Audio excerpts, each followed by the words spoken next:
Okay, I think we're up and running. So let's get my slides. All right, welcome back for week 2 of Comp 2105. A couple of announcements that I wrote. Good work on all the labs that you submitted. I found some really cool websites through the links that you gave me. I thought that was great. Actually, one of them I'll demonstrate right now. I think Vivian sent me this one. Elim Chan, who's a musical conductor, and one of the neat things, amongst others, is if the cursor acts like a baton, like a conductor, so it has the arcing motion. What else you got here? And this one here, this person moves based on my mouse. So if I move to the left, it goes to the right, and vice versa. And not only that, but the 4 rectangles below her also moves based on my mouse. If I hover over one of these rectangles, you see the animation there. So I asked myself, how'd they do that? Check it out. View page source. Has to be JavaScript. It has to be. So I say Control F to find. Give me all your .js files. I want to see them. There are only 3. The first one here is this polyfill, which is not it. Another one is polyfill, which is not it. Another one is this mysterious dolab.js. Yes, let's check that out. What is that? And this is what I'm looking for. Haha, GreenSock. GreenSock is the standard library that all professional developers use to animate. It is by far the best one out there. We're going to touch on that in the second half. So another announcement. Please try to answer the questions for labs. So some of you submitted your labs not commenting on another person's thread, or you didn't even answer the question. Please answer the question, or I won't remark it. I updated the syllabus, so in our Blackboard, it's now up to version 5. I think I'm just moving things around, just trying to make it better than last year. And, oh yeah, and here, under Blackboard, under assignments, assignment number 1 is now revealed. This one right here. Basically, you have to make a toggle switch. Okay, I've actually put a link here for your inspiration. This is new compared to last year. So if you click on that link, it'll give you some inspirational dribble animations to give you some inspiration on that. As well, when I find it, I'm going to show you some of last year's two examples from last year where 2 students did some amazing stuff for that assignment, which I'm still trying to decipher. Okay. So today, we're going to talk about, we're getting into the, first of all, it's a non-coding day today, so there's no code. But today is where you might decide that you might want to become a UI designer or a UX designer, okay? The stuff we're touching on today is purely what UX designers and UI designers go through when they're creating an app for the first time. So it's a lot of prototyping. So task number 1 is to create a scenario by defining a persona and a scenario as the subject of a simple user interaction. Goal number 2 is to create a prototype of that. Basically, you're illustrating visually the interaction between the user and the interface. And goal number 3 is storyboard to resolution. So you're explaining using captions each of the steps involved in that scenario. Here is a typical job description for a UI designer that I found last year. Notice that you don't have to necessarily know how to code, which may be a good thing in your case. You also, for those of you who are graphic artists here, so if you're the artsy type, like you're into Adobe Photoshop and Adobe Illustrator, this might be the path for you. Okay. I actually found yesterday a current job posting. So if I click on this link right here, it takes us to a job posting. This company is called Bold. They're asking for a UI designer. Let's see what kind of skills you need. Let's see. So you need Photoshop, Illustrator, XD, XD, by the way, is the new Adobe software that allows you to do prototypes. Sketch, Figma, that's what we're going to touch on today, is Figma. And a couple of other things. Knowledge of JavaScript, React or similar frameworks. All right. So if at the end of today, after the end of the day, you say, hey, I like what we were doing today, maybe you'll decide, hey, I don't want to screw programming. Let's just do UI, UX design work. Okay.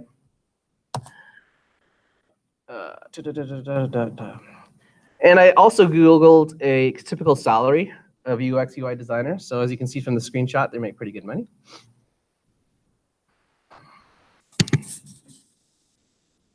All right, so storyboarding. First of all, why storyboard? Here's an example of a typical storyboard. And storyboarding was first used in the comic book industry, cartoon industry. Later, it was used for making films. And now it's used for UI design. Here's a quote from Linus Pauling, Nobel Prize winner in chemistry. He says, the best way to have a good idea is to have lots of ideas. Okay, this is the mindset you should have as a UI designer. To have lots of ideas. His work philosophy is basically the practice of having multiple alternative ideas or approaches or solutions to different problems. So when it comes to scenarios and storyboards, you're trying to keep the focus on meeting the user's needs and project goals. And there's three major reasons why we do this in the UX UI world. So reason number one is you're describing the user and product behavior. So this lets you describe the behavior or the required interactions in more detail to other people. The second reason is to provide an understanding of design viability. Because when you're walking through a typical user interaction with what you described on paper, you'll get a deeper understanding of how well your design actually works in reality. And for example, maybe you discover when you're doing this paper prototyping that you discover a flaw in your workflow. So you should change it up, right? And it's good to discover that early rather than later. Third reason is to cover end-to-end interaction. This prevents rework later on. So for example, if you rush straight from ideation phase to Photoshop phase right away, that's a mistake. Because you'll miss out on some really important nuances that you probably ignored. And that will show up later and bite you in the butt. Okay. So you don't want that to happen. Here is one of the famous charts for UI and UX design. It's basically showing your path from how to design an app from the very beginning stages to the working code. So we're going to start here where it says stories and scenarios. Okay, so we're going to take a really quick, today's class, we're going to take a really brief tour across this landscape here. We're going to start with this, stories and scenarios. Notice this corner is the low fidelity corner. That's why it says here quicker and less effort. Okay, so it takes not a lot of time to make stories and scenarios using just words. And notice here we're just using words here. This is where you always want to start. You never want to start up here in the top right where you're having working prototypes or rich prototypes or working code. You never want to start there in the UI UX world. Okay. So your path should always start with low fidelity, which uses words. And then from that, you can go on to this middle area, which is the sketches and the storyboards. And then finally, you can go to your working code. So today, what we're going to do is we're going to quickly stop by three of these landscape milestones. First, we're going to stop here, stories and scenarios. Then we're going to move into this one, storyboards. Then we're finally going to move here to click through prototypes, which is where your in-class exercise is. Okay. So in the UI UX world, this is where it all begins. Words, and only words. So here's a typical example of how you might use just words to start your ideas. This is just the ideation phase. Here is a group that is trying to develop an app, and notice how all they have is sticky notes and writing. That's it. So the purpose of this is to brainstorm good ideas. And with words on sticky notes, that's how simple it is, you can create a storyline to test how viable it is. Then once you're finished with that, you present it to other people in order to get feedback, make some more changes, and so on. And that's how it starts in the UI UX world. Here are a couple of tips when creating scenarios. Here's a quote. The interface should be determined by the interaction rather than the other way around. Okay, so tip number one is work in pairs. Since everyone must work with another person, they will have to verbalize what the user's actions should be. Most likely, they'll use the vocabulary that you learned last week, principles of animation. And this ensures that you write it in a way that other people will understand. Number two, don't describe interfaces. At this stage of the game, you do not want to say, Fred uses a drop-down menu selector in a modal window to choose the correct option, then taps the done button. No, at this stage of the game, you just say, Fred chooses the correct option and moves on. Okay? So you're not worried about drop-down menus or any kind of interface at this stage. And number three, you act out the scenario. Does the scenario feel realistic or achievable? Good scenarios should progress naturally. Okay. So it's important to do this process because if it's all in your head, it's just fuzzy, right? So it's always good to put it on paper. Okay. And here is one of the famous UX UI design funnels that everyone knows, that all UI designers know. So at the very beginning of the ideation phase, you have all of these different ideas here on the left-hand side. So this is where the idea generation happens. That's why this funnel is so large at the very beginning. Okay, but it's also low fidelity. Then at a certain point in time, you'll funnel out the best ideas of those ideas, and that's why this funnel gets smaller. Okay. But then you have another ideation phase, and you're basically brainstorming, OK, with these best ideas that we narrowed down, how can we make this even better? So for today's class, we're going to focus on this middle section here, our in-class exercise. So here's the quote. Working in low fidelity saves you time and money, and it gives you a better chance of ending up with the right design. Because if you jump too quickly to Photoshop or any kind of high fidelity too soon, it will cost you time, and you will have to restart it when the design needs to change direction. Pivot, here's the key. This sentence right here. Pivoting is easy at low fidelity. Okay. Again, I have links to all of these quotes that I got it from. So you can read the articles to get a better sense. So here is a typical UI UX next stage after you get the sticky notes scenarios. So here, the scenarios that you wrote down in sticky notes gets posted where people in your group or other people can give you feedback now. Okay, so this is what you do with the sticky notes. You just put them on board. You get people to give feedback through a voting system, and that's what I think is what's happening here with these colored stickers. I think these colored stickers represent votes, which says, yes, I like this idea. This should definitely be included in the app. So this is a very repetitive process where you refine your ideas.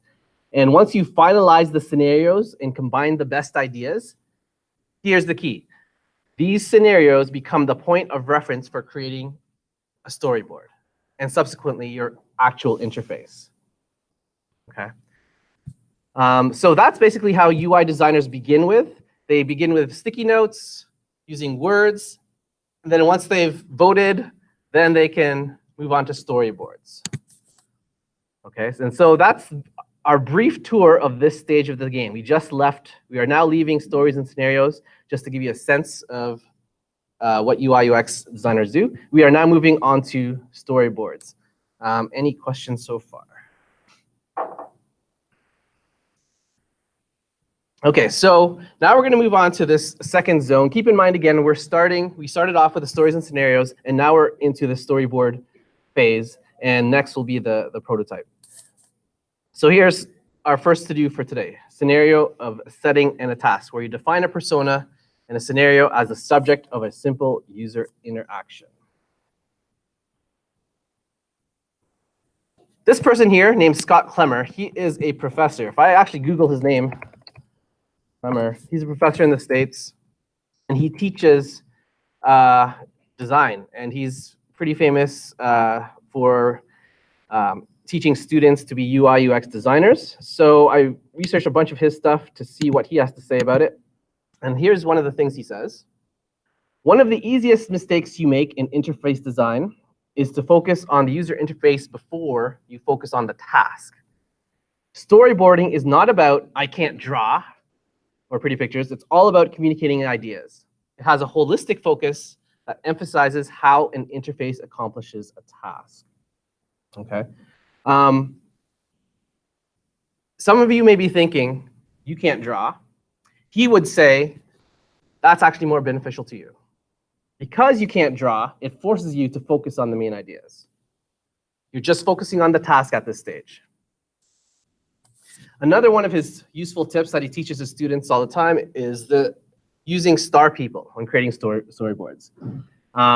Star people, this concept he got from another professor named Bill Verplank, and allows you, with the circle with the head and then the star body, you basically, with the star, allows you to be flexible, to allow the character to point or to hold something. So that's one of the useful tips that he always shares with his students. Okay, we're going to move on to 3 concepts that storyboards always have. So we start with the setting. So here is the comic strip or a storyboard where the first frame is, we're in San Francisco. So you have a couple of people saying they're in San Francisco. Why does that happen? Because you're developing a setting. You're basically asking, who are the people involved? What's the environment? What task are they trying to accomplish? The actual details of where the buttons go and the exact interaction is not being shown at the storyboard level. Rather, storyboards help you figure out, is this the right idea? Does this solve the problem? Does this meet a user need? Okay, so you're not focusing on interface at all at this point. The second thing is sequence. So here the image says, hey, let's check out places in San Francisco. Okay, so you're showing interactions. So now you're asking the step, at this phase of the sequence phase, you're asking what steps are involved from the setting using your design, what leads someone to use your app, and what's the task and how does it unfold? Okay, so the storyboard takes you from setting through to sequence to the final phase called satisfaction. So here the image says, let's try out Burmese something. So-and-so rated it, and it sounds cool. Sure, and you basically have show satisfaction. Okay, so at this stage, you're asking what motivates people to use the system, what does it enable people to accomplish, and what need does the system fill. Okay, so storyboarding like this, like you just saw, it's great because it avoids commitment to a particular user interface. So for those remember how I said you don't want to go from ideation to Photoshop phase right away, right? And that's good because here, using storyboards, you're not committed to a particular user interface. There's no buttons, and this helps stakeholders get on the same page in terms of tasks and goals. And in fact, from what I researched, a lot of UI and UX designers, they just use pencil and paper like this. That's how they like to design.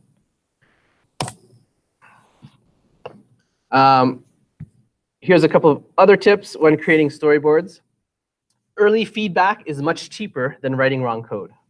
Writing things down as scenarios, then visualizing them with storyboards, lets you find issues before you're invested in interface development. Okay, so 3 tips or 3 reasons why we use storyboards. So I gave you 3 reasons why we use scenarios. Now we're giving you 3 reasons for storyboards. You're only displaying the image that moves the story forward. For example, if there's a change in scene or you need to show a specific piece of information, but you're basically not bogged down in the details. Number 2, you're expressing the tone of interaction. You are not designing user interfaces in storyboards. Rather, you're highlighting certain parts of the interaction that are essential for telling the story and moving the story along. And third, hand-drawn versus computer templates. Since you'll be reusing template images, it might make more sense to use something like PowerPoint, which I'll show you today. And you can submit your in-class exercise with PowerPoint if you want, or Keynote, to build a story using panels. Or you can just use the hand-drawn storyboard technique better. Now, this quote that I'm about to read you by Scott Clemmer, every time he teaches a class and students have gone on to graduate from his class and from the program, the graduates always come back to him and say, the best thing I learned from your class is that I can rapidly prototype things on paper. And that's what we'll be doing today. So the quote is, once you've figured out what task you want to solve, it's time to think through the interface to solve it. Don't jump to code yet, because it might make you psychologically committed to that particular thing you just created. Okay? And the point is, again, just don't jump to Photoshop or high fidelity stuff right away. All right, so that's our brief tour of storyboards. Again, we just started here using just words only of story scenarios. Then we moved on to how UI UX designers use storyboards from that. And now we hop to this third phase, click through prototypes. Okay. So here we are to do the prototype UI sequence. Illustrate visually the interaction between the user and the interface. Suggestion of movement of components. Okay. So why paper prototype?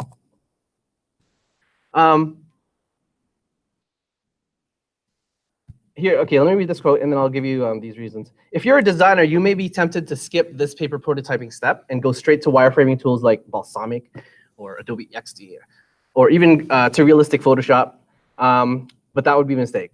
So 3 reasons why you paper prototype. Number 1, it's fast. You're using cheap things as well, so sticky notes, paper markers. And here's the best reason out of these 3 reasons. I think this is the best reason right here. You're given honest feedback. Because your interface looks like it was made by a kindergartner, you actually get more honest feedback. Whereas psychologically, in contrast, when you show them a pixel-perfect solution on Photoshop or something, they may not want to hurt your feelings, so they don't give you honest feedback. So that is some of the tips why you do paper prototyping. And I'll show you a video of what this looks like in a second. Yeah, so the honest feedback is what you're looking for, right? So here, when Microsoft, the company, was about to introduce their first mouse, they hired this company called IDEO to try to prototype what it should look like. So here is an example of some of the different prototypes that the first mouse could have looked like. So there's hundreds of different prototypes that IDEO produced for Microsoft when it was first creating the mouse. They were asking questions like, which design was the best for Microsoft to release? Was it the symmetric version, the asymmetric version, ergonomics versus style? The good thing is, being able to see all the alternatives and hold it in your hand helped Microsoft figure out which one was the best. And that's what we're doing today, is we're holding in our hand, so to speak, our paper prototypes. So here's an example of how UI UX designers use paper prototypes. Notice it's just paper and marker. Notice here that this widget, this time widget, and also these sliders, they're just pieces of paper, and it's not even glued or taped to the paper, so it's movable. And I'm going to show you the video why you want it movable in a second. And this is the kind of thing that UI UX designers do all the time. So here's the video. Actually, before I move on, If any of you are interested in Scott's work, he has a free course, I believe, on Coursera here. So there's 8 courses in this specialization. It's human-centered design, and it goes on to user experience, research and prototyping. So if you're interested at the university level, what he teaches, what you need to know, then check it out. So here is a typical UI UX way of why you would use paper prototype. So I'm going to play just a few seconds of this.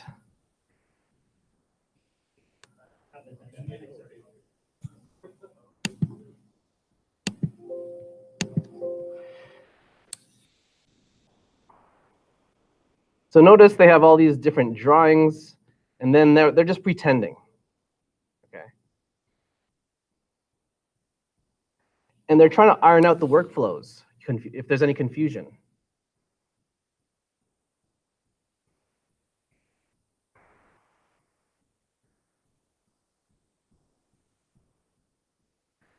So that's how simple it is. You start off with scenarios, then to move on to storyboards, then to paper prototypes. What makes for a good paper prototype?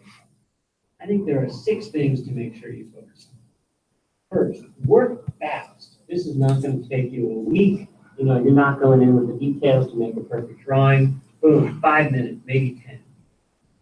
To help you do that, it can often be good to go to a photocopy machine, make a bunch of copies of reusable images. If you've got a screen that's going to... So he basically gives you, in this video, he gives you some of his tips for UI UX design work. Again, check out his work later. Oh, I just lost my slide. Okay. Okay. So another thing he says is, early in the design process, you want to maximize the amount of learning that you're able to gain from prototyping, and also minimize the amount of time to create it, because there's no point to spend a lot of time on prototypes that you'll just trash. You're focusing on goals at this stage, you're getting feedback at this stage, and you're evolving your designs. You're asking yourself, what might it look like? What might it work like? And what might the experience be like? Okay. So basically, the point is, don't waste your time by going to high fidelity. Here are some tips when creating paper prototypes that I got from that video. User testing the paper prototype will reveal whether you've truly met your users' needs. Any team who strays away from these initial designs because they think they know better tends to have issues with users accepting their products. So 3 tips. Tip number 1, only build exactly what you need. Why? Because it's easy to add things later, whereas it's much harder to take them away. Realize that every extra feature that you add has the potential to be worse overall, a worse overall experience. Tip number 2, create suitable text for your prototypes. Even the words, you're testing the words that you're using to label your buttons, for example. You're testing not only your app, but you're testing the words, because words are design. Using lorem ipsum text or wavy lines won't help you at this stage. And also tip number 3, use a separate piece of paper to make each interface element. You may want to rearrange things on the screen later, which can only happen if you've made each element separately. Okay, so here is a little brainstorm exercise for you. Okay. First of all, did anyone bring pencil? Does everyone have pencils? Okay. I'm going to pass around. If anyone does not have pencil, I'm going to put it right here. Grab one. I'm going to give you some paper. So everyone take one of these sheets here, and also a blank piece of paper, which I have also provided. You're on the ball, Albert. All right. Blank piece of paper, storyboards. There you go. I should flip it around. There we go. Blank piece of paper.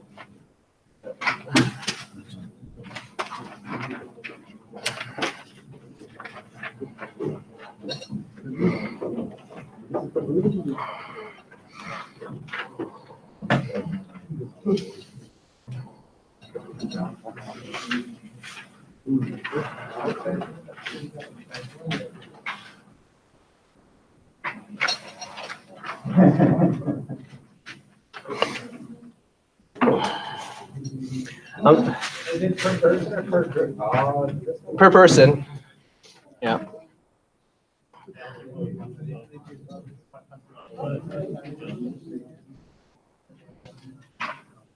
Oh, it's Jill, yeah. Well, I'll grab it too.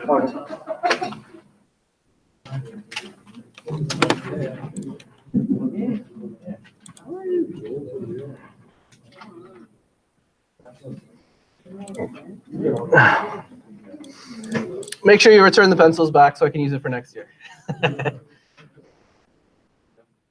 And I'm always surprised at the amount of people that take pencils. Like, does no one bring pens and pencils to school anymore? Like when I used to? Okay. So now that everyone has a pencil and a storyboard template and a blank sheet, we're ready to go. So let's go to, first of all, let's go to Pinterest.com and you will see something that most websites are like this. And I'm going to ask you so here's your challenge. So now this is not being marked. This is purely for brainstorming skills and as an introduction to UI UX kind of work, okay? So here's the form that you typically see that all websites usually have. So if you are not a registered user, you get a form that looks like this, right? Something like that. However, if you are a registered user, you typically get a form that looks like this.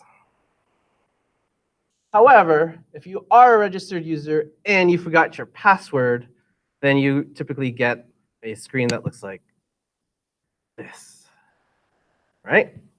So I've put all of these three in one slide. I want you, and here's your challenge, brainstorm how we can make these three separate forms into one fluid animated experience. Okay, so you have to try to think of a way to do that. I'll give you 10 minutes. Once you finish it, show it to each other at your group table and just talk about it. Okay, so for this exercise, use the blank piece of paper. Don't use the 4-up one. Okay.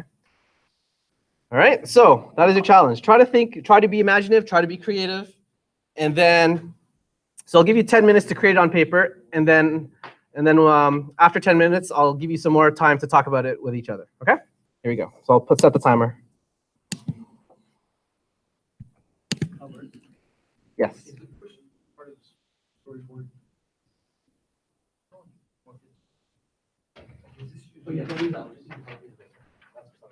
Oh, did you get a blanket? Oh, okay. I'll get you a blanket. Yeah, don't use the 4-up chart 4 boxes one. Use the blank piece of paper.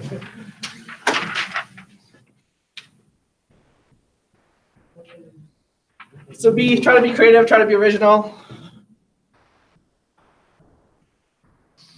And then we'll see who has the best ideas.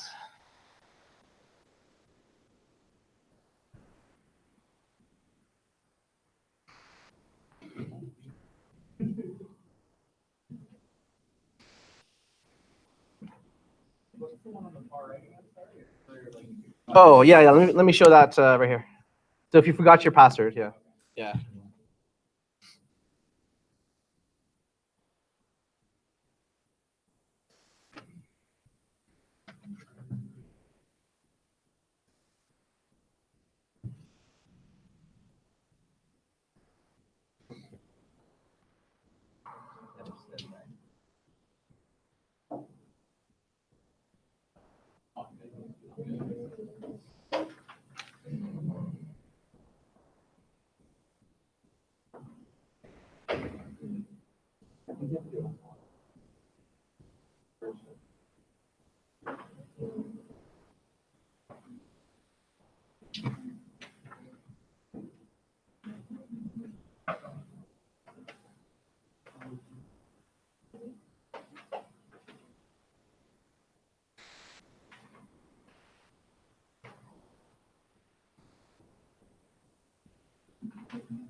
You can use captions to explain and remind yourself what's happening. 1 minute left.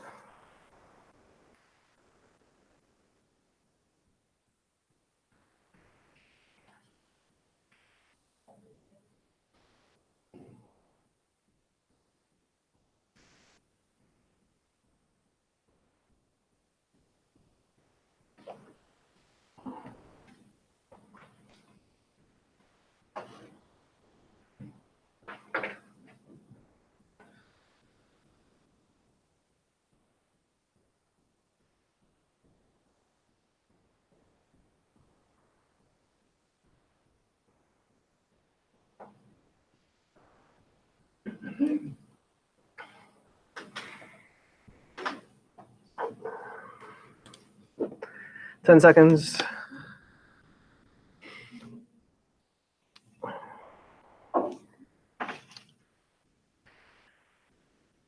Okay, so using what you learned from last week, whether you learned vocabulary from principles of animation, I want you to practice verbalizing what you drew to someone else.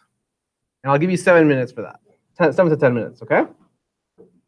So try that. Go ahead.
Move up to be underneath password.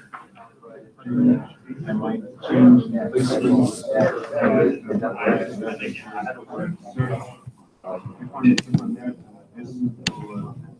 This little menu kind of like comes down, about like everything else behind it. Kind of like plays down to there.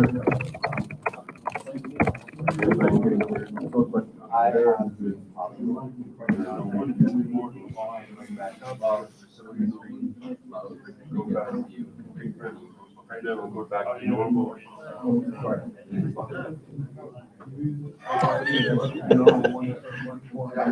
Yeah.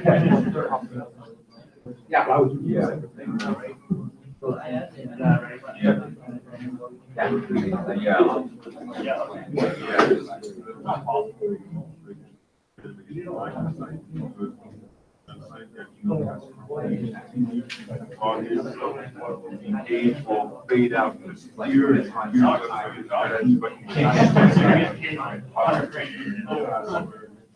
And also like there's an email that create a password, login, but on the login, it's just password, so.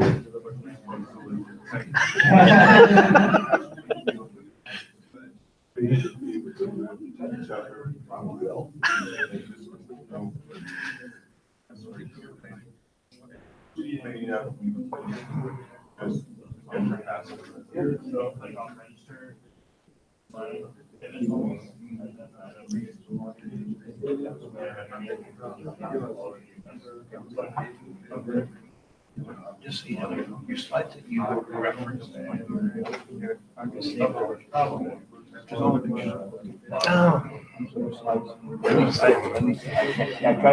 Yeah. Oh, man. Yep. Let me see what's happening.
Oh.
Oh. Oh, it didn't even change it. Okay. I think I know why. It's because my file extensions. Yeah. Yeah. No, I just want to be sure. Yeah. I do this with Scott too, it's just crazy. I like things working, right? Yeah. Yeah. Yeah. Usually I print out the notes, right, so I have them as a, Right. I'm a visual, I'm not a, I can't stand stuff on computer, so I print it out and I can mark it up. That's good. That's good. Awesome. You want to stay together or just? Yeah. Yeah. Stay together. Okay. Does anyone need more time? No fans who needs more time? No? Okay, good. Okay. So I'm curious to see some of your ideas. I'm not sure how, like, I'd like someone to come up here and use the document camera to show their work and explain some of their ideas. Let me see if this works here. There we go. This works. So I'm not sure the best way to do that. There's a lot of you. Maybe just volunteer. Show of hands who wants to volunteer. Yeah, Matt, come on up. How about this? For those who volunteer, you get a laptop sticker. Another laptop sticker. Oh wait, where's Animal? Is Animal here? Animal? Oh, he still has his laptop stickers that he forgot to pick up. All right, go ahead, Matt. So I came up with two options. The first one on these guys here, it's more of like a tab system, kind of in the same sort of modal pop-up thing. Basically, every tab is one of the different forms that we needed filling out, and then if you know what you are, if you're signing up, you're going to the sign up tab. If you log in, if you're trying to log in, you go to the login tab, and each sort of height is going to be responsive, so that you know, because like the forgot password, you just have one search bar. You're not going to need all of that height. And then the second option is pretty much the same thing, except it's more of an accordion style than anything. Same thing. It's going to be responsive height because you won't need height depending on each thing. And yeah. Cool. Excellent. Thank you, Matt. And Brandon and Andre stole my idea. Here, pick up a sticker if you want. Oh, sure.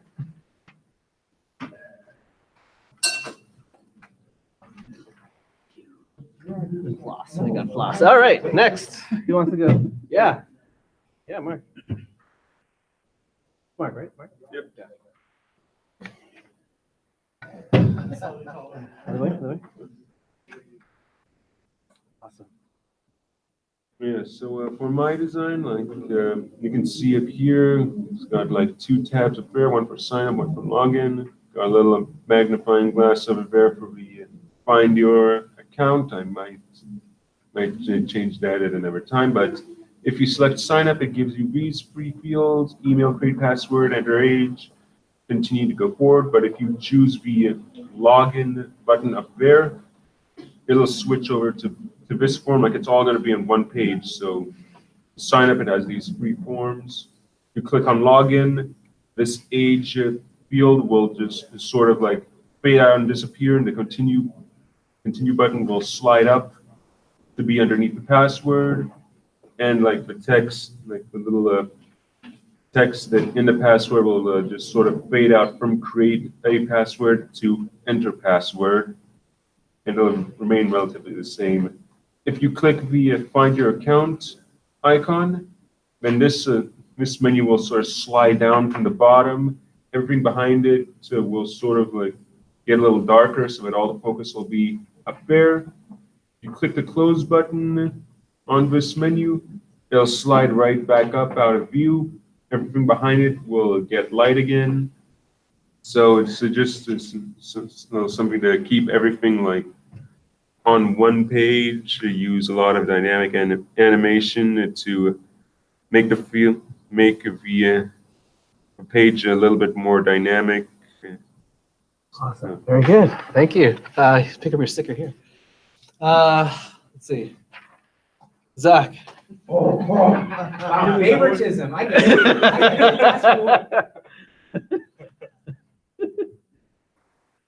Is that just ZY order? That's all. Mine's mostly aimed towards a desktop view. So this is the open register page. Whenever you click on register, it acts as almost as if it's a 3D cube. So it's going to rotate to the next login screen. So then you get your email and password. And when you click on forgot password, it's going to rotate a third time. And then you're going to be able to fill out your forgot password information and then the search option there. And then once everything's finished, you'll have the option to close it all down. Got it. Awesome. Pick up your laptop sticker right there. Rando.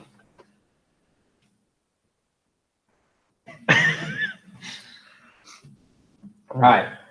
So I did mine slightly different. So I went with like a full screen view, so it would take up the entire desktop. And you have kind of three, it's kind of like an accordion. You have three cascading options. So this would show by default. In theory, I would switch it and reverse it. So it would have your register, then login, then forgot password. But basically you have two buttons here that would expand and replace the content depending on what you're actually trying to accomplish with the form. So if you clicked on login, it would hide some of the content from register and forgot password and expand the login form. And likewise with the forgot password, do the same thing. So it's all in one window and it's expanding, hiding, and showing content based on the user's interaction with the default showing the register. And that's what I did. Excellent. Good stuff. Yeah, pick up your sticker right here. That's going on my board. Yeah. I need that. Yeah. Yeah. Okay. Steven. Yes. Okay, so since about 80% of traffic is mobile, I thought of mobile first. So keeping the real estate and only 3 buttons. So if someone's using a mobile device, they could click on the buttons, and it would grow or shrink depending on the option that they wanted. So if they wanted a new user, it would then hide everything else and or morph into the one view of the of signing up with Google, Facebook, email, password, and age. If not, they clicked on new user, it would come up to, existing. It already asked for email, user, password. And on the bottom, if they decide to click on forgot, then again, it would just hide the other 2 buttons and show the forgot password button plus the email and the send and reset. So again, just something small. Keep it mobile friendly. Very good. Excellent. Stick your laptop sticker right there. Joel, yeah, come on. Thank you, thank you. Great ideas, everyone. Keep them coming. All right. Oh, yeah.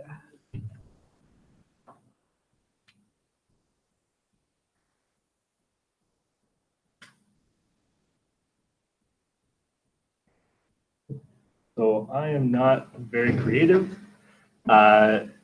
So just like the regular sign up page, you got email, create password, age, continue button, then you'll have an already a member button.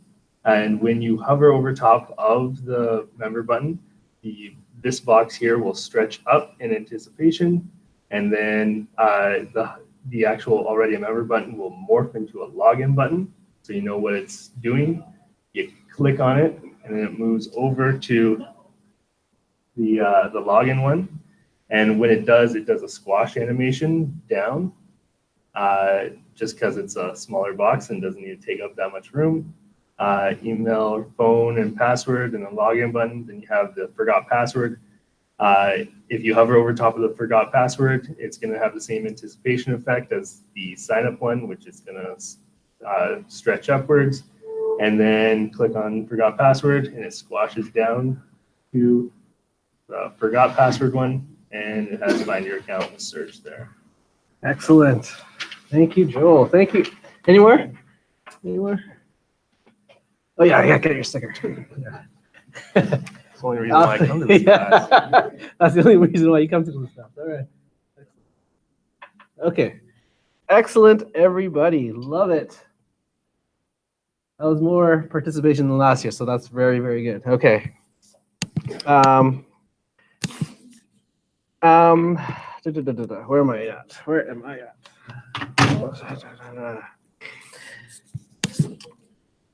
Some of your drawings. Now here is what's another person drew. This is not my solution, and I think another one of you actually had this kind of solution, so that's great. So you know you have the 3 tabs, and depending on which tab you're in, the other box will fade out. So if you're in the sign in, then that what the confirm one was gone or faded out, and if you're in the reset, then you're left with one text box. So here's one example of using paper prototypes. I'm going to show you a real cool app that I found as I was doing my research last year for prototyping. I'm going to play this video. It's called Pop App. And so let me play this one for you.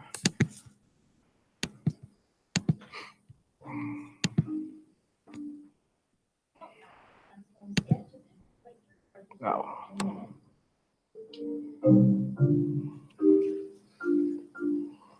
Step 1, sketch your idea.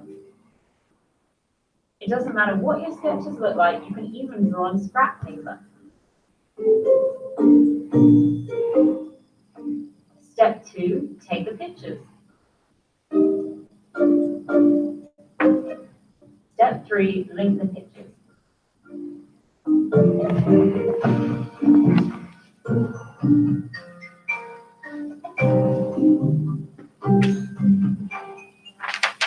And that's it.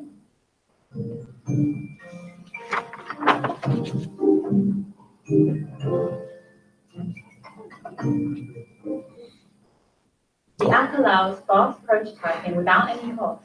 It's simple and easy to use. Oh, cool. So I actually downloaded it on my phone, and you can use this for your in-class exercise if you wish. So let's try this out here.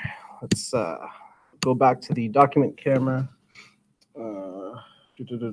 Doc cam. Okay, so here's that storyboard that I drew on paper. What was that? Oh, is it called Now Marvel? Yeah. Oh, yeah, I guess so.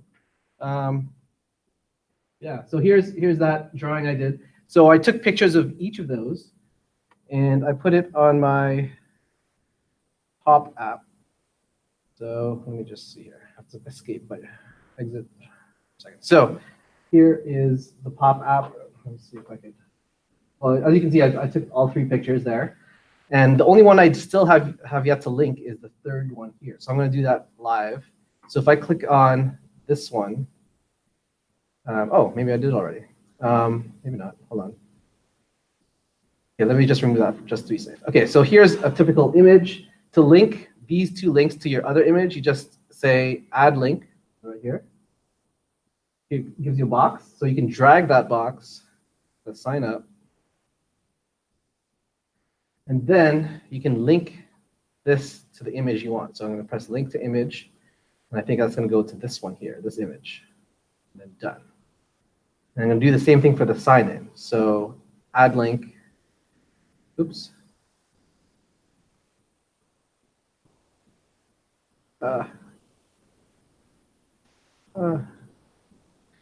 You know what I mean. There we go. And then link to image, and I'll link it to this one now. Done. So that once I'm done, and press play here, play, it's going to generate the prototype app. So here it is. And if I click on sign in, it goes to that picture. If I click on reset, it goes to that picture. And this is the one I just edited. So if I click on sign up again, it goes back to that picture. Isn't that cool?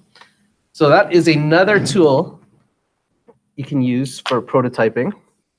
Plus, let me see. Plus, with that app, I should have showed you earlier. With that app, let me press hold to escape out of there. Yeah. Oh shoot! Right. So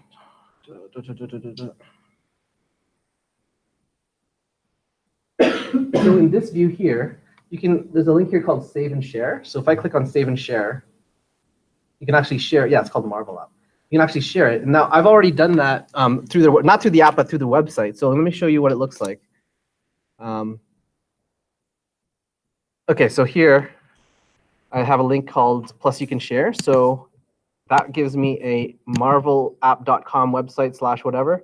And there it is. And I can still click the sign in, and it goes in a response to what I did before.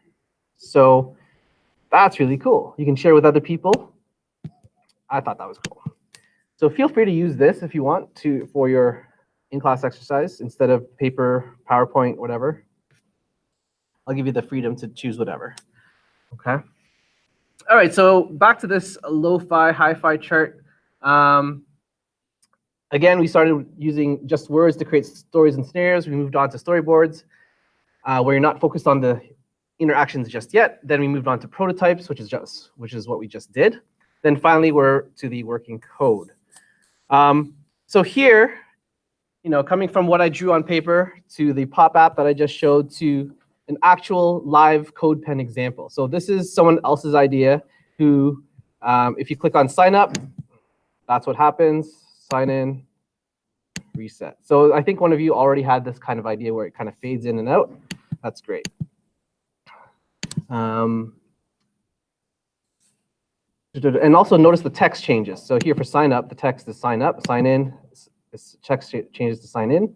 Reset, text changes to reset password. So that's great. Another thing that I want you to do is, if you have my slides open, just click on this link. If you don't have my slides open, then just Google this. Interesting Takes on Login Forms by Chris Coyer at CSS Tricks. And he will give you an interesting, inspirational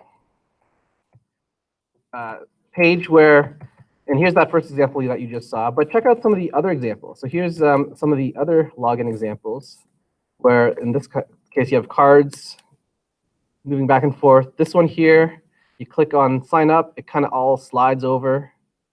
Sign in. So, and so feel free to Google this, because the benefit of this is there's links here to code pens on each one of them, live, demo, and code. So here's an example. I want to see how they did that. So I'm going to click on this link called live, demo, and code. There it is.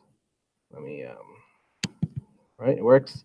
And sometimes what I like to do to learn is I'll just comment out stuff. So if I just comment out all their CSS, so select all, comment out, let's see what bare bones HTML looks like. So this is their bare bones HTML without any CSS. They're using radio buttons to animate between phases here. Then sometimes I'll slowly uncomment things, So let's say, let's comment out. So right now, okay, so that's what they did. Okay, I understand how they did that. And then I'll just slowly uncomment things eventually until I learn something new. Okay, so they added a background, they centered it kind of. And then here, let's try this one here. I think I learned something this morning as I was uncommenting. I wanted to know how they, okay, this part here. So how did they, let me comment out this transform line and this backface. So first you have this form here. And if I uncomment this transform line, it goes to the other side, boom. But that's not what we see. We see a different thing. How did they hide that? They used this one, backface visibility. So you uncomment that, and okay, so let's try that again. So uncomment, transform. Now, there you go. So now I understand. Backface visibility hidden means you can't see the other side. That's how one thing you could do to learn. Yeah, so just check that out to give you some inspiration. What else do I have? I think that's it. Yes, discussion 2. So time to do your Blackboard work. For this one here, you're just it's just like the same kind of discussion forum you had last week, where you're going to find some examples of a software service or a software package that allows a user to quickly and easily develop a storyboard, wireframe, or prototype. And so you're basically going to give me a link to a website that promotes that product, saying, hey, here's a cool link that allows you to prototype whatever. explain in 2 or 3 sentences why it's a great product and what the benefits are. To get full marks, make sure you comment on another person's thread to get full marks on that. And I'm going to give you 10 minutes for the discussion and 20-minute breaks. So a combination of 30 minutes. Okay? So head to it.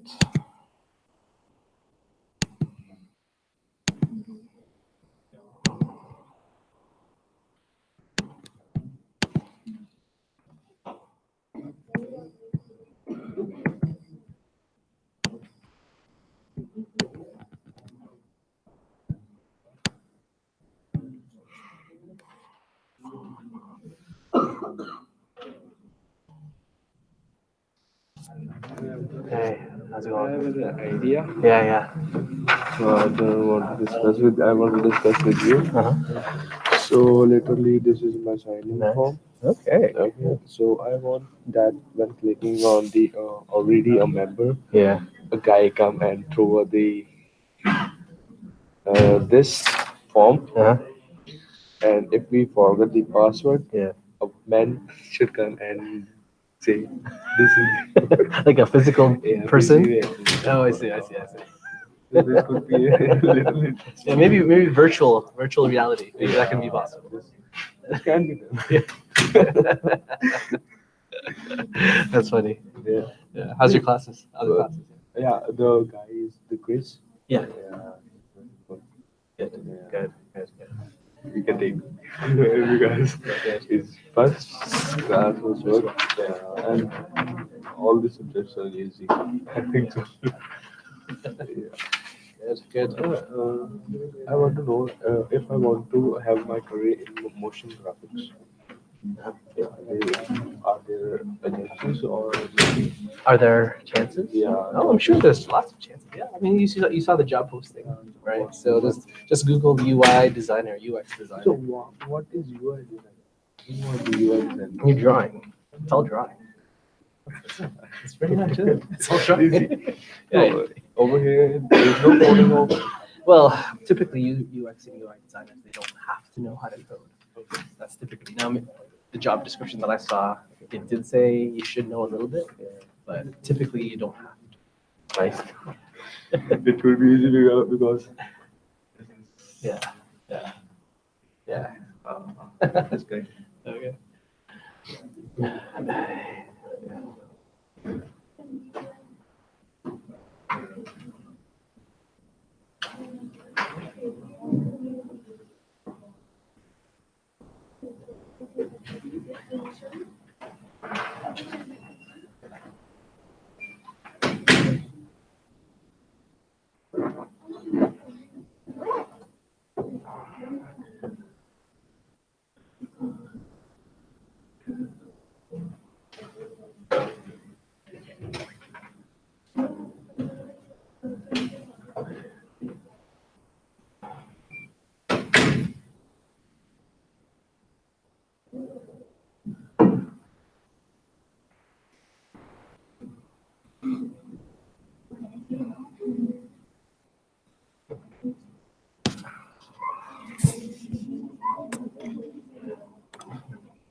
What kind of comment are you looking for? Just like, wow, that seems cool. I will give that full mark.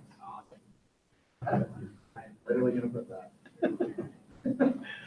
The instructions say to comment on another person's thread. It does not say how.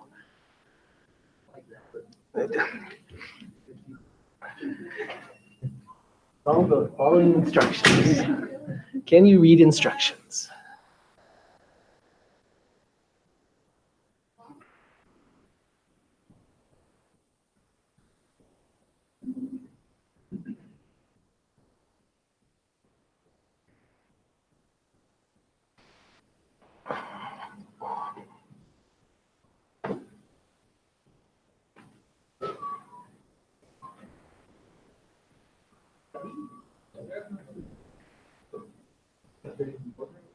We're about to find out. Oh, I hope not.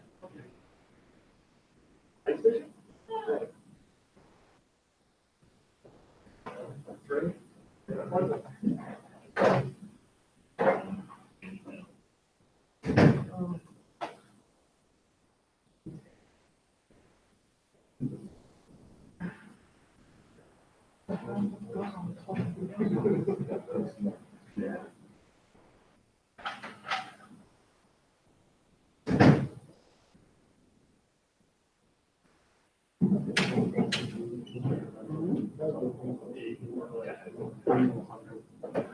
I kind of want to do that though. Yeah.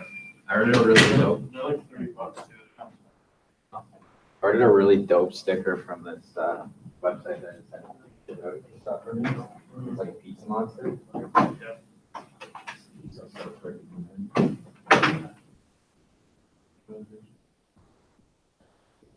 Yeah.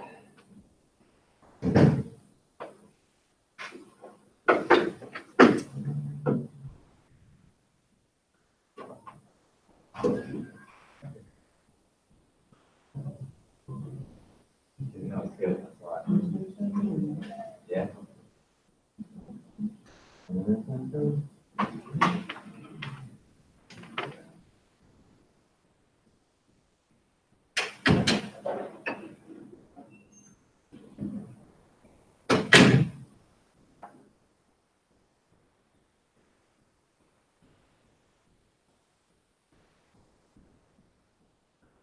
Yep. Love it. Good.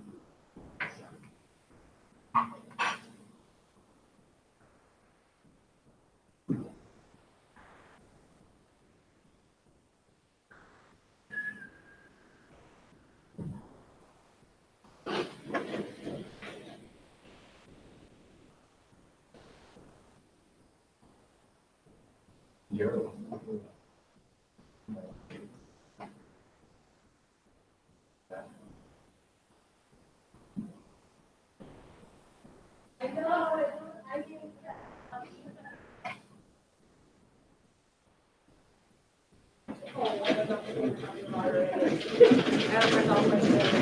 What were we supposed to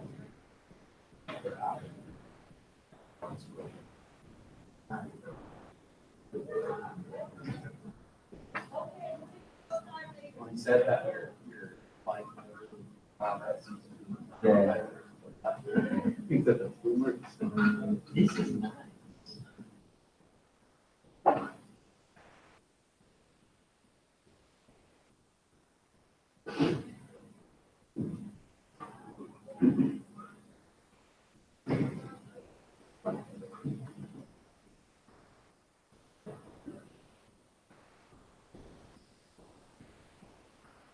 I'm just making hungry.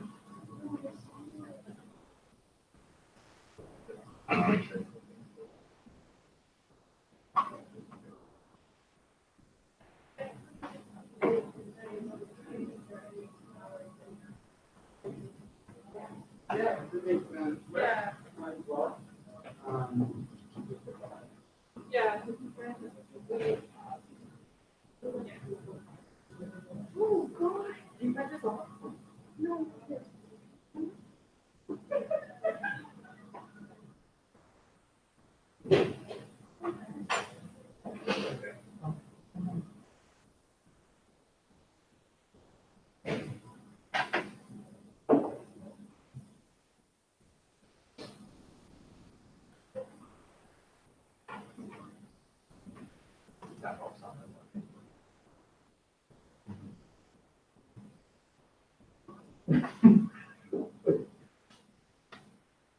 Yeah. Try.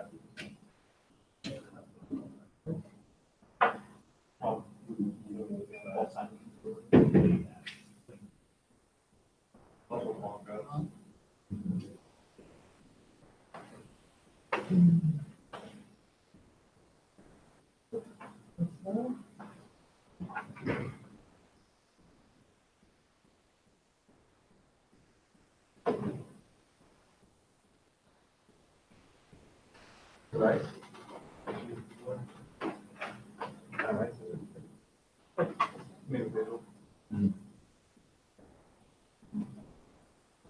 I love the.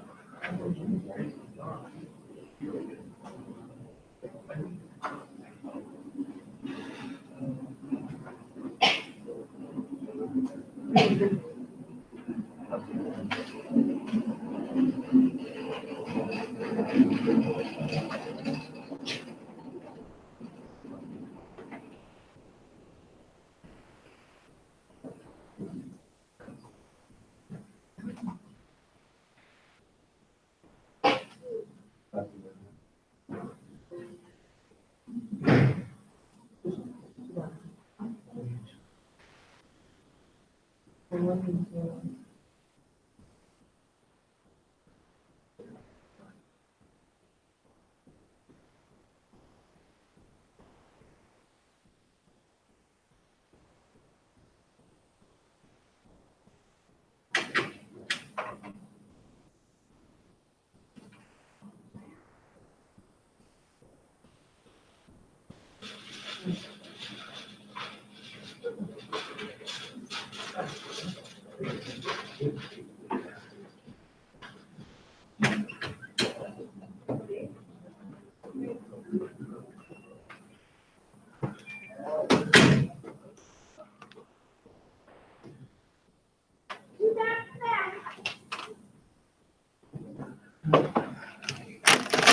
Yes.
No way.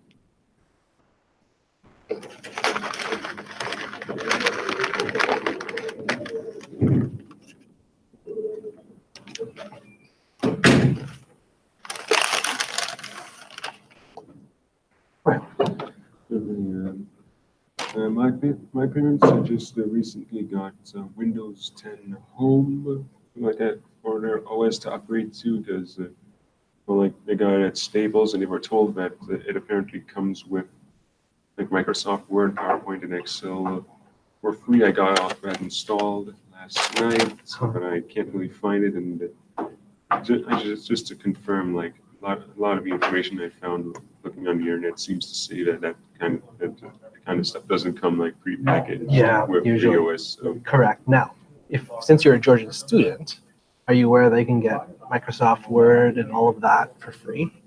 Yeah, I did that last time, Okay. but that expired in like 2015. So Oh. Oh, okay. yeah, and they use it for like a lot of like business and financial stuff. So Right. Wow. Man. yeah, like it seems that when they were saying that it comes free with Yeah. Windows 10 Home, it seems like it was only like either an evaluation copy or like Yeah, the mobile that's apps that you yeah. could just install. That's usually the case. Because those came up for free, no problem on the App Store. And Yeah. although it did when I looked up like Word and Excel on the App Store, it did at least, instead of just taking me to the 365 page, it did at least like give me options for like just one-time purchase versions like home and student, home and business. Right. Yeah, I'm not sure. Yeah, usually sometimes salespeople, they don't know what they're talking about. Yeah, because they said that when the guy at Staples, so they saw like on the little notes that it can't come with that, they said that Microsoft Office comes with that. So I just hate the thing that we just spend like all that money on I know. OS upgrading it. Man. I mean, if you could possibly return it and then see if you can get another laptop and maybe even say why you're returning it. Maybe It was actually a desktop that we had to install. So. Oh, okay. And I've already completed the installation process last night, so I'm not sure returning it's going to be a possibility. Sometimes salespeople, they trick you. Yeah. Sucks. I mean, maybe there's something you can still do there, Georgian. I don't know. I know you said it's expired, but maybe there's some way to reactivate. I don't know. I'm just brainstorming. Yeah. Maybe there's something to do. Yeah. Do you know who I should talk to Well, about that? at the library, there's a tip sheet for downloading Microsoft Windows. Microsoft Word and all that. Ask for the tip sheet. All right. See if that helps. I'll take a look at that. Yeah. Thank you. Okay.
And be aware. And if you get like that, so you have to read it. Yeah. You would.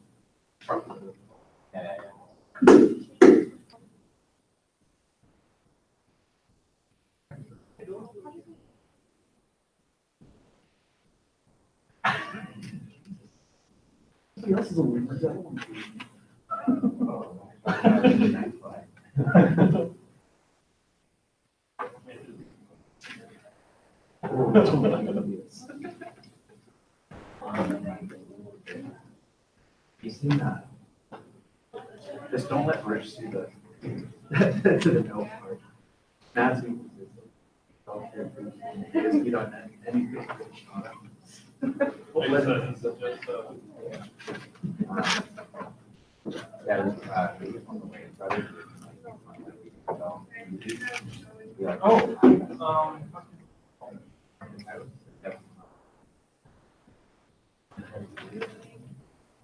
don't, yeah, the movie where reason is, his cousin. The part of reason his cousin, like, all shit on the ceiling and it all drops out. I don't remember that.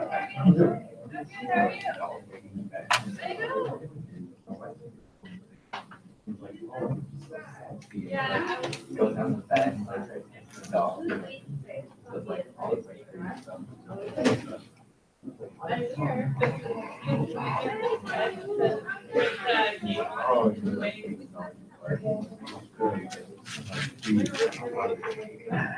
Oh, yeah, I do remember that. It's so funny. This is the first one where they make. Yeah. And then, like, so they all kind of like touching their neck. All the furniture disappeared. And then all dropped. They also see like all the gangsters, like all the screws and just crawling out. That's still right. Yeah.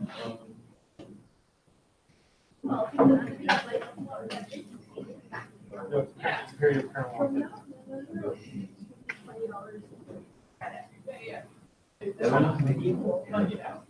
I probably got 5,000. Like that one was haunted house. The very first one,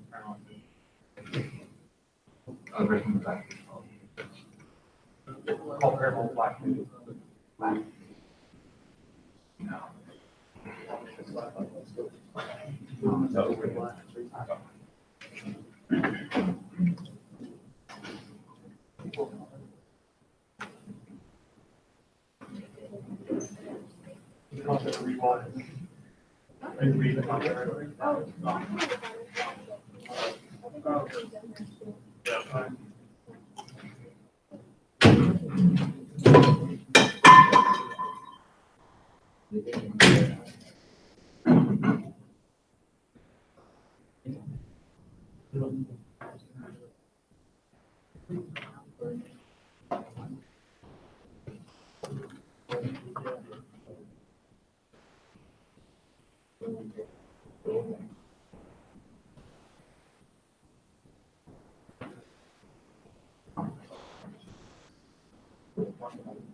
We were challenging him today, though. We were asking all kinds of weird questions.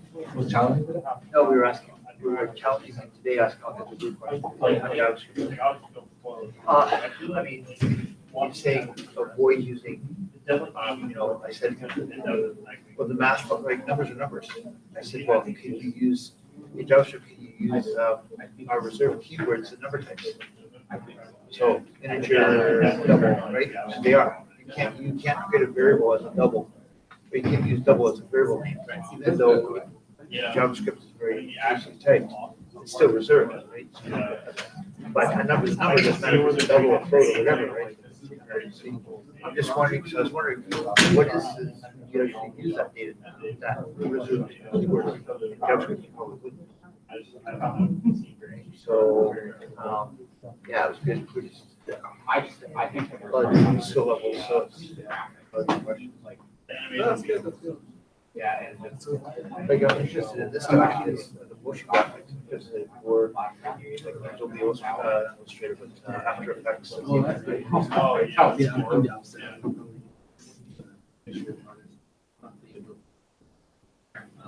I'm more of a JavaScript guy, so after you graduate. Yeah.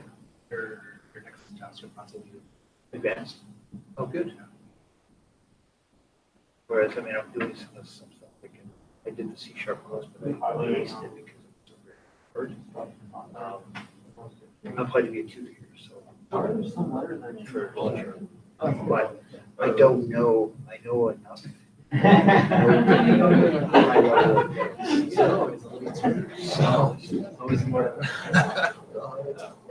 as long as you know enough. And this stuff is good because I'm like, like the assignment, create a sliding button. I'm like, oh, that's gotta be cool. Yeah. Because when you think about it, you don't think about it when you're using it on a Yeah. web page. Yeah. But when you actually have to go think, how's it made, and you get it to CSS, possible JavaScript, and right, you never Yeah. realize it. Yep. Okay. All right, back to reality. Before I move on, please return your pencils because they're not mine. Yeah, so you can put the pencils in the jar. Here's a question, okay? For assignment number 2, I am undecided on what to do. I am playing with the idea. What? Okay. You knew what I was going to ask, right? I was playing with the idea for assignment 2 is to implement what you just drew on paper. What do you think? Are you up for that challenge? No? Okay. All right. Forget that. All right.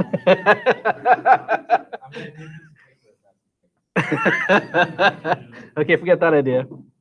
One other thing, in the announcements in our pre-class to-dos, I mentioned to download Firefox Developer Edition and then submerge yourself into this DevTools Challenger. Show of hands, who's already done that? What do you think? Cool? Oh, sorry, I didn't. Oh, okay. Oh, okay. Let me show you what you're up for. It's kind of cool. So Firefox Developer Edition has some interesting CSS tools for debugging. So I'm going to turn on the music just so you have the full experience. And so what this is it's an animation tutorial on how to debug CSS animation in Firefox Developer Edition. So watch what happens when you scroll down. It's kind of like one of those, Disney rides, museums, I don't know. And then at a certain point, you get to your first animation thing. And so here, it's saying step number 1, on the flashlight above, right-click inspect element. So what we're doing is we want to see if we can unpause this animation, because right now it's paused. So right-click inspect element, then you get all of this. In the developer tools, navigate to the animation tab. And as you can see on the right-hand corner, animations tab, there it is. So you can actually see the different animations that are in progress. Right now it's paused. And then press play. So let me see what happens when we press this button right here, play. There, the animation is now moving. Okay. So that's your first one. Just keep on scrolling down. Editing cubic Bezier. Is this where you were stuck, Stephen? Yes. Okay, so on the Nautilus, right-click, okay, inspect. Click on the Rules tab. Now, the Rules tab is already displayed here. Yeah, that's the Rules tab. I was trying to find it earlier. Like, where's the Rules tab? It's right here. Okay, find the animation timing function. Okay, that's right here. Okay, click on that clock button, or whatever that is. There. Right, now play with the handles. So I could select a default preset, or I could play with a handle, and see the Nautilus move, differently. We're talking about this ease in, ease out kind of thing, right?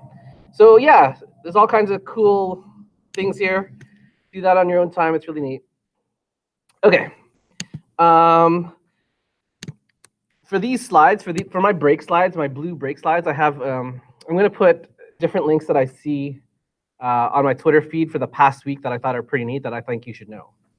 So did you know, and here's the first link, that as of last week, you now have unlimited, free, private repositories in GitHub. So as soon as I read that, I canceled my subscription, and I'm not paying for Pro anymore. Awesome. The next thing I saw that was kind of neat. Check this out. What was that?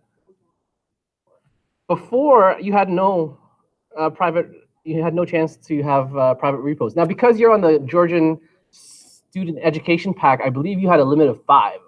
I'm not No? Oh, okay, okay. Well, after you graduate and after a year expires, after your subscription expires, you will be brought down to the mortal level of everyone else, where you have no, where you in the past you would have no free private repositories, but now you do. Okay. The next thing I saw that was really neat is this tweet I found here: a 3D printed light projected animation, proof that there's always new ways to animate everything. So check this out. Isn't that cool? Let me magnify that. That's cool. I'm thinking he did this through a 3D printer, I guess.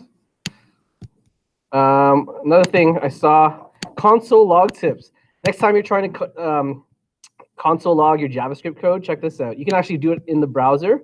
And the benefit of this is you add a breakpoint, you add your console whatever to these breakpoints, and that way your actual code isn't littered with console whatever. And also you can clear it all at once from the browser. So watch what he does here. So he's adding all these console whatnot. Okay, and then he runs it. There it is. There's the result. But the cool thing is you can clear it all at once. So by saying disable all break or remove all breakpoints, boom, gone. Isn't that cool? I thought it was cool. Another question I had was during the break is like, how do I design better? So one of you came up to me and said, you're thinking of becoming a UX designer. Okay, you need to know how to design better. There are courses and programs for that. One of the things one of the articles I saw was this one here, just Gestalt, I guess is how you pronounce it, Gestalt Principles in UI. He was an artist, I guess. I have no idea. And he says that you should try using some of these techniques like emergence. So you notice the dog here does not actually have a border, yet your eye and brain kind of trick itself saying, yeah, there's a dog there. Same thing for the panda. There's no actual border at the top, but your eyes and brain kind of work together to fill in the rest, kind of thing. So actually, that's what I used in our library webpage. So a couple years ago, I was asked to redesign our staff page. So in our About Us staff directory, I use that technique. So as you can see the cards here, there's no actual border at all for these cards, but because of the shadow and whatnot, your eyes kind of tricks that there is a physical card. Also added this little animation here, which is my one and only claim to fame for animation right there. So yeah, so every week I'm going to have these different links to share that may not be related to this course, but you should know. So final thing today is storyboard to resolution. Explain using caption each of the steps involved in the scenario. This is exactly what you did already, except this will be your in-class exercise. So in Blackboard, when Scott McCrindle originally did this course, he actually recorded segments of video online. So in Blackboard, you actually have an 18-minute video of Scott doing this prototype within PowerPoint. I am going to attempt to do the same thing he does, so you don't have to watch it in 18 minutes. I could do it hopefully in a shorter amount of time. But basically, he's setting up the scenario, he's setting up the setting, and he's creating the prototype in storyboard format. So this is where so that other sheet that you got, the one with the 4 up, the boxes, that's where the in-class exercise is. That's what it is. What we're gonna do. Let's see here. So here is the setting and the scenario that he gives.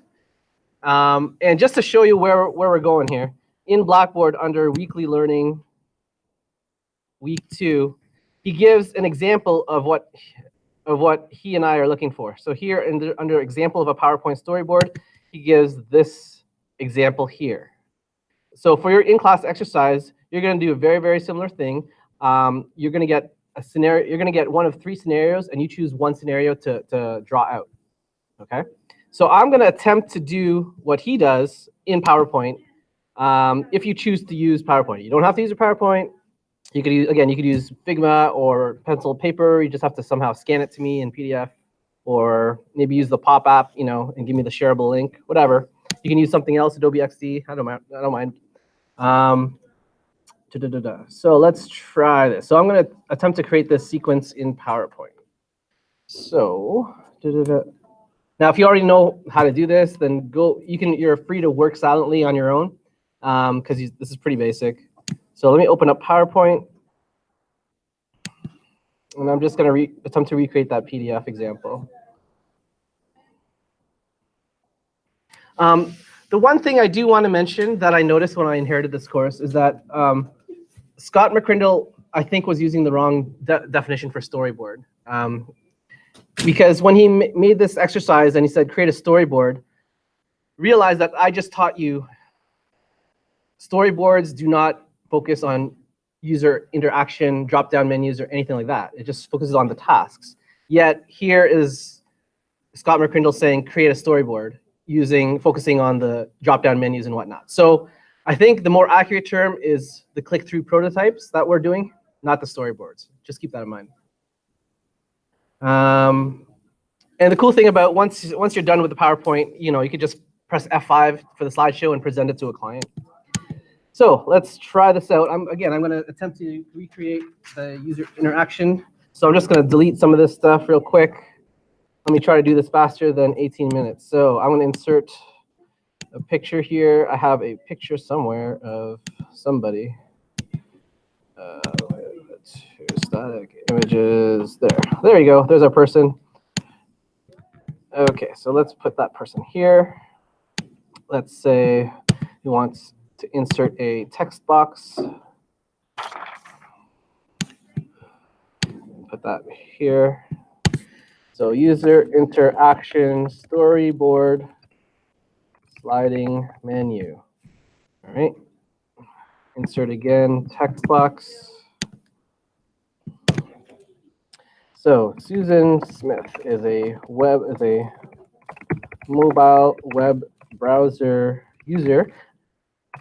Okay, Susan is browsing a responsively designed website in portrait orientation and needs to access a menu along the side of the screen that takes up more width than we really have on her smartphone.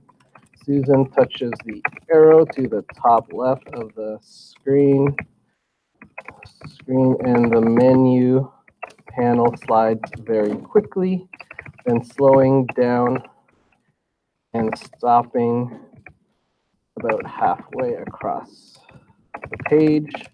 The arrow then rotates to point the opposite direction, forwarding a way to close the panel again. So again, I'm just using with words only the scenario here, or the storyboard. Then let's create, I don't want to save it just yet. Let's create a new slide. And now we're going to create some of the prototypes, the click-through prototypes. So I've actually went to Google Images, and I searched for some kind of iPhone image. So here I found this one. So let me just insert that one. So that I can use that for my prototype. So then I could say something like this. Insert text box. I can say, Susan clicks on the menu panel arrow button.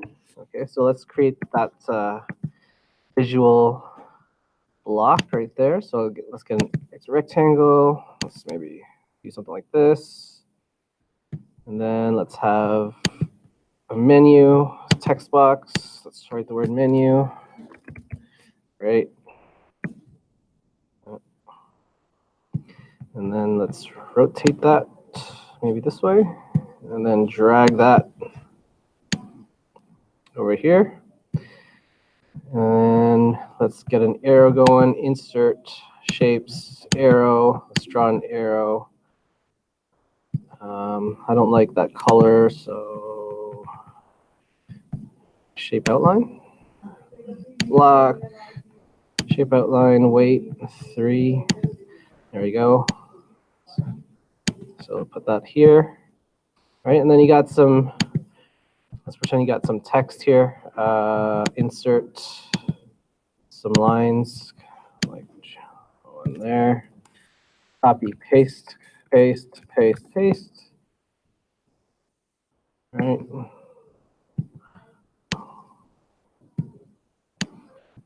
Okay, whatever. And then, so that's basically your first slide. So let me duplicate this slide 4 times. 1, 2, 3,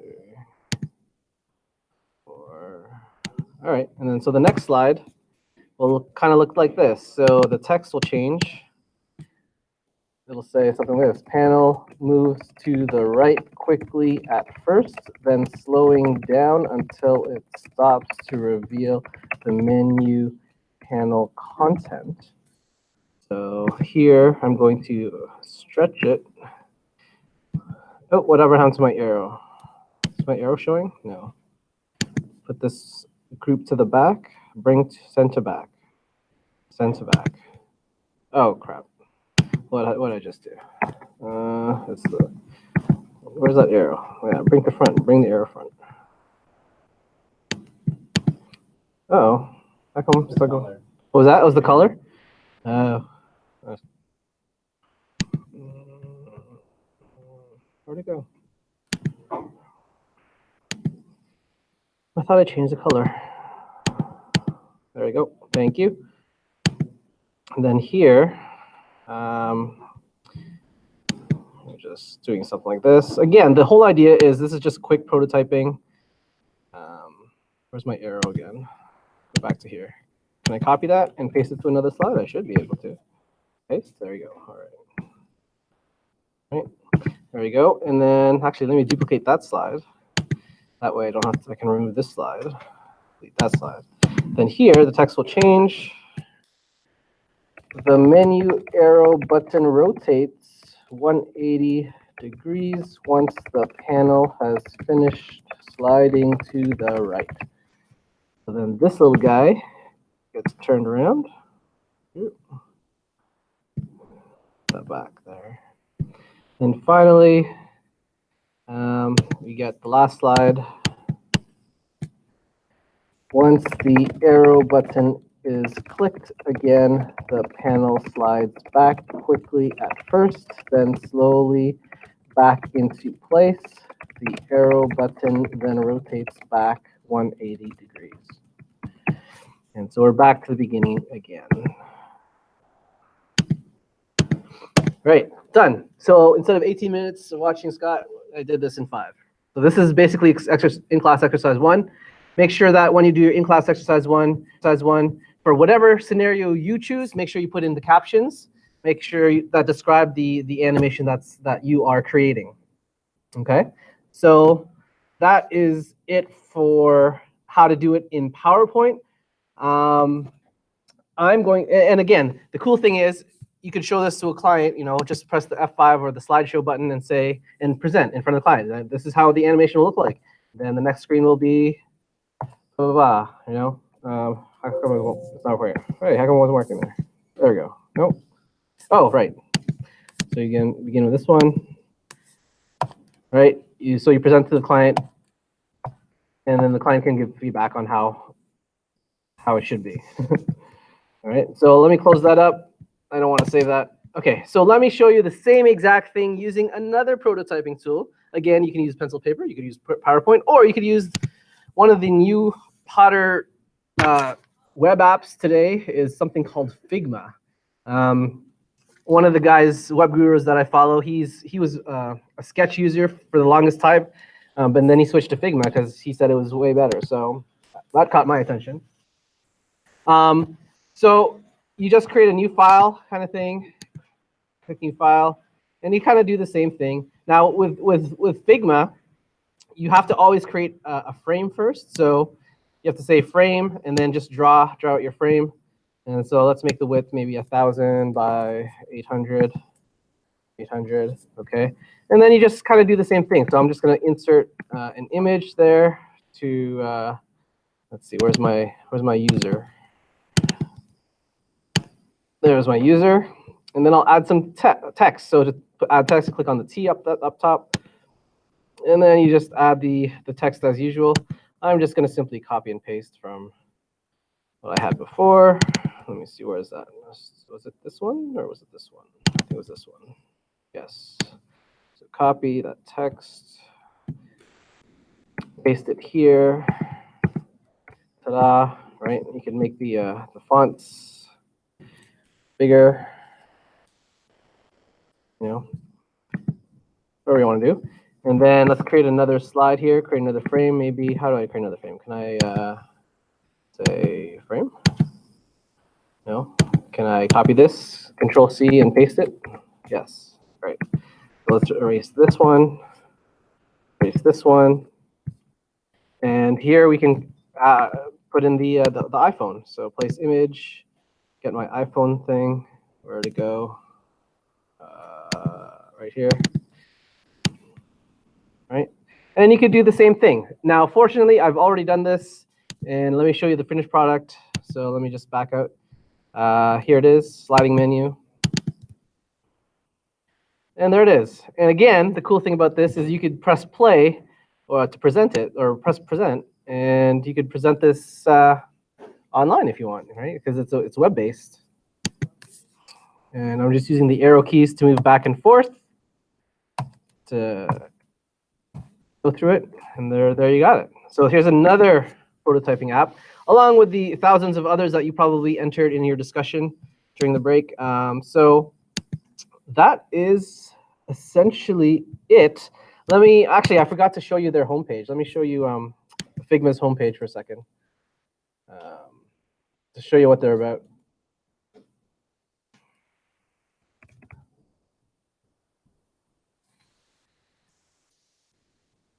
So here's what you can do with Figma, right? And when you're looking at these images, you might be thinking to yourself, "Whoa, that's pretty high fidelity. I thought I was supposed to do low fidelity." Keep in mind, you can do high fidelity or low fidelity through Figma. Okay. What else did I want to say? What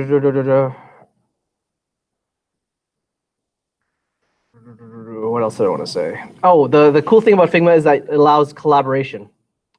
So you can collaborate with people all over the world and show colleagues, and colleagues can comment, etc., to suggest changes and all that.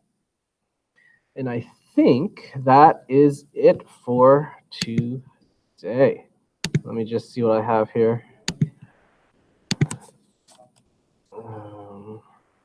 Yeah, so here's my summary slide. Number one, you've gained some experience thinking through each part of an animated interactive widget or element using not much more than pencil and paper. You don't need fancy software to do this type of work. Number two, you've spent valuable time thinking through how the user will interact with the widget and how it might affect the user experience. Another takeaway is, with motion graphics for this course and user interface, less is more. So be subtle. Okay. So that is it. So for the remaining hour until the end of class, I want you to try to do in-class exercise 2. So let me show you what that's about. So in-class exercise 2, there's a PDF here. If you open up the PDF, it gives you 3 scenarios. Pick one. So here's first scenario where you have to animate the breadcrumb. Second scenario is animate the search bar. Third scenario, animate the tabs. So you pick one, and you basically create what I created in storyboard format for this user interaction. Okay. Feel free. I did say here. Feel free to submit with pencil or paper, or maybe so just scan it in PDF and send it to me. Or you can use PowerPoint. Send that PowerPoint file. Figma, share like a shareable link. Pop app, share a shareable link. Or any kind of prototyping software that I can view somehow. I don't have Adobe XD, so whatever that exports to. Yeah, so go to it. And I hope you enjoyed today's class. This is a glimpse into the UI UX world. Next week's class, we actually start with CSS transforms. So we actually start coding next week. From my understanding, you already were introduced to the CSS transforms and basics of that with Scott McCrindle back in Comp 2081. We're going to go into more depth of that.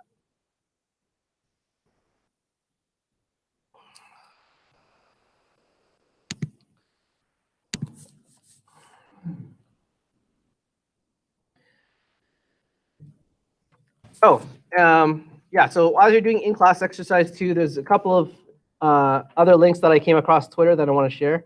This one here, 6 CSS frameworks for 2019.